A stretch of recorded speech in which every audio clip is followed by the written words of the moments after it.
Cancer అనే ఒక జబ్బు వల్ల 1 ఔట్ ఆఫ్ 6 మెంబర్స్‌కి క్యాన్సర్ వల్ల డెత్ అయింది. 10,000,000 deaths only because of cancer అంటే యాహ్! 1,00,00,000 మంది చచ్చిపోయారు world wide. Only yeah! Cancer వల్ల సెకండ్ బిగ్గెస్ట్ మహమ్మారి లాంటిది. క్యాన్సర్‌కి మందుంది.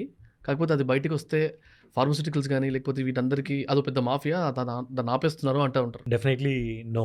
ట్రీట్మెంట్ ప్లాన్స్ ఉన్నాయి, మెడికేషన్స్ ఉన్నాయి గానీ దాని గురించి దీన్ని యాహ్! ఆపేస్తున్నారేమో అంటారు కదా! యాహ్! అలా ఏం లేదు. అయితే క్యూరబుల్, నాన్ క్యూరబుల్ ఉంటది. Depends upon the stage. At what hmm. Stage hmm. Of cancer and then type of the క్యాన్సర్‌ని బట్టి ఉంటది. హ్మ్. సో, డెఫినైట్‌లీ కొన్ని థైరాయిడ్, టెస్టికల్ క్యాన్సర్స్, కొంచెం బ్రెస్ట్ ఇలాంటివి I think manageable and curable. Right.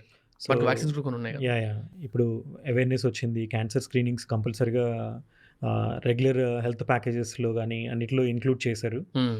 So, మీరన్నట్లు medicine ఉండి అది just ఏదో మాఫియా రన్ చేయడం అదంతా